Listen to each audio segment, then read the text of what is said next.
Hello everyone. Last video में जो हमने हाइगेंस की थ्योरी पढ़ी थी उसमें ये बताया गया था कि जो वेव, अगर हम वेव नेचर देखें तो वो वेव से हम रिफ्लेक्शन को एक्सप्लेन कर सकते थे।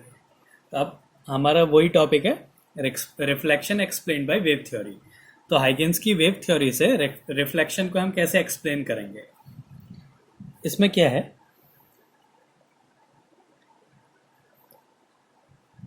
ये एक मिरर है जिसमें रिफ्लेक्शन होना है।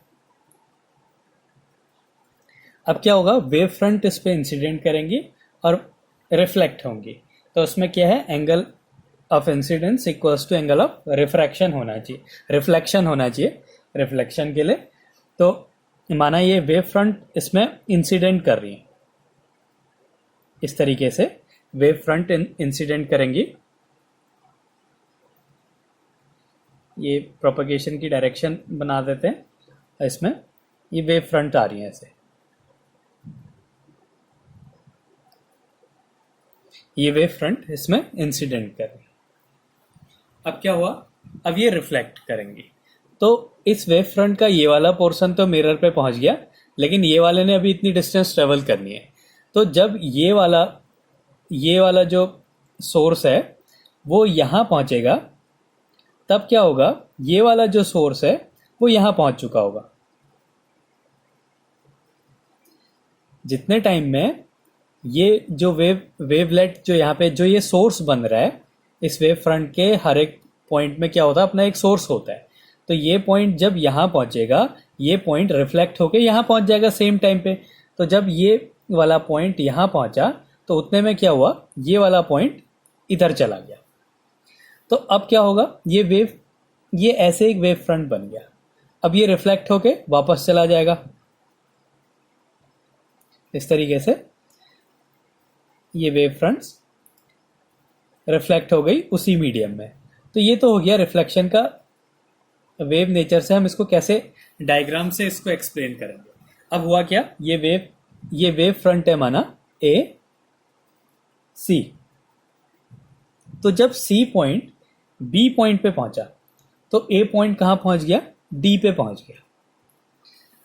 मतलब सी से बी का जो डिस्टेंस है वो ए से डी के बीच का जो डिस्टेंस है वो इक्वल है। यहां से यहां जाने में जो टाइम लग रहा है, यहां से यहां जाने में भी वही टाइम लग रहा है। और ये दोनों एक ही मीडियम में है, इसलिए यहां पे हमने मान लिया इस मीडियम में जो ये वेलोसिटी है इसकी वो v है।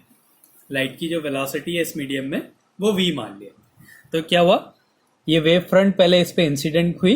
तो जब ये वाला यहाँ है, ये वाला इस सरफेस पे पहुंच गया, तो ये टकरा के जितनी देर में ये यहाँ पहुंचेगा उतनी देर में ये यहाँ से यहाँ पहुंच गया, हमने मान लिया।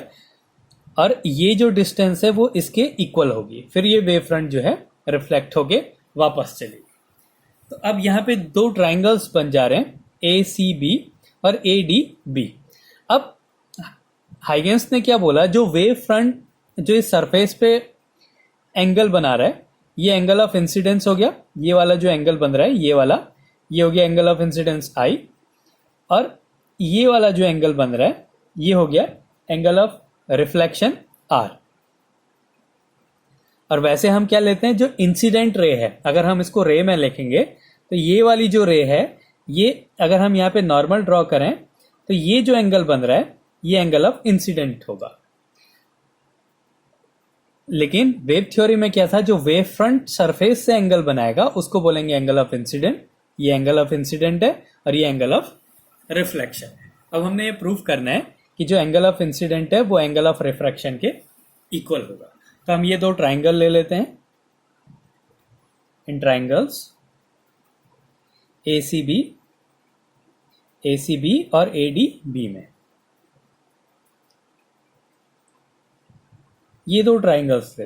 हमने इसमें प्रूव करना है कि जो एंगल आई है वो एंगल आर के इक्वल होगा। तो हम इससे रिफ्लेक्शन को प्रूव कर देंगे। तो सबसे पहले देखते हैं कि जो ये वाली जो डिस्टेंस है सी बी वो ए डी के इक्वल है, क्योंकि जब ये पॉइंट यहां से यहां पहुंचा उतने ही टाइम में यहां से यहां पॉइंट पहुंच गया। तो मतलब distance equals to speed into time. Speed क्या है v, और सी से बी पे जाने पे जो टाइम लग रहा है वो ए से डी पे जाने पे भी टाइम लग रहा है। तो इनकी जो डिस्टेंस हो गई सी बी डिस्टेंस ये किसके इक्वल होगी, ए डी के इक्वल होगी, और कितनी होगी, वेलोसिटी इनटू टाइम।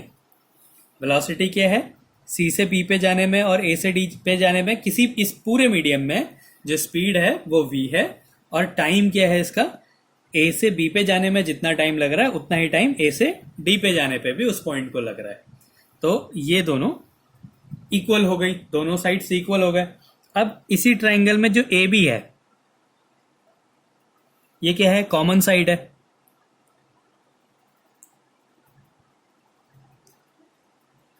ये क्या है, कॉमन साइड है। अब हमें क्या मिला, हमने दो साइड्स को इक्वल कर दिया। कौन सी, ए डी और सी बी इक्वल हो गई, और दोनों में ए बी साइड्स ये इक्वल हो गई। अब क्या है, जो इंसिडेंट रे है ये इंसिडेंट, ये प्रोपगेशन की डायरेक्शन है और ये वेव फ्रंट है, तो ये जो एंगल बनाएगा ये 90 डिग्री होगा। ऐसे ही ये रे की डायरेक्शन है, प्रोपगेशन की डायरेक्शन, और ये वेव फ्रंट है। तो वेव फ्रंट प्रोपगेशन की डायरेक्शन से जो एंगल बनाता है वो 90 डिग्री होता है।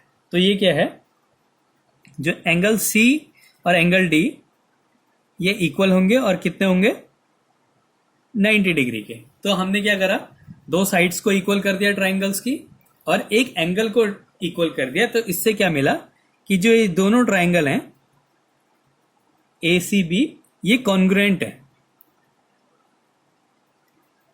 ट्राइंगल ए डी बी, तो सीपीसीटी से क्या मिला कि ये जो एंगल आई है वो एंगल आर के इक्वल होगा। तो इससे हमें क्या मिलेगा, angle I equals to angle R, किससे, सीपीसीटी से। तो इस तरीके से हम रिफ्लेक्शन को एक्सप्लेन करते हैं। तो ये डायग्राम को दोबारा से देख लेते हैं। इसमें क्या है, ये एक सरफेस है जिसमें रिफ्लेक्शन होना है। अब इसमें वेव फ्रंट्स आएंगी, तो माना ये ऐसे इंसिडेंट हो रही है, इसमें ये इंसिडेंट रे अगर हम मान लें तो वेव फ्रंट ऐसे होगा। ये वेव फ्रंट्स आ रही हैं, ये सेम डिस्टेंस पे होंगी क्योंकि एक ही मीडियम है। ये होगी, ये इंसिडेंट रे होगी। अब क्या हुआ, ये वाला पॉइंट तो सरफेस पे टकरा गया, लेकिन अभी इसने इतनी डिस्टेंस और ट्रेवल करनी है। तो जब ये यहां से यहां आएगा तो क्या होगा, ये वाला जो है टकरा के वापस चला जाएगा, तो और रिफ्लेक्शन को फॉलो करेंगे। तो वो क्या हुआ, जब ये पार्टिकल यहां से यहां पहुंचा तो ये पार्टिकल माना यहां पहुंच गया। तो अब ये बन गई wave front, reflected wave front. अब ये चली जाएगी ऐसे, तो यहां पे ये वेव फ्रंट्स हो गए। इस तरीके से वेव फ्रंट रिफ्लेक्ट हो गए। तो इसको हम मिला देते हैं। अब क्या मिला, हमने एक ट्राइंगल कंसीडर कर लिया, ये ए है, बी है, सी है और ये डी है।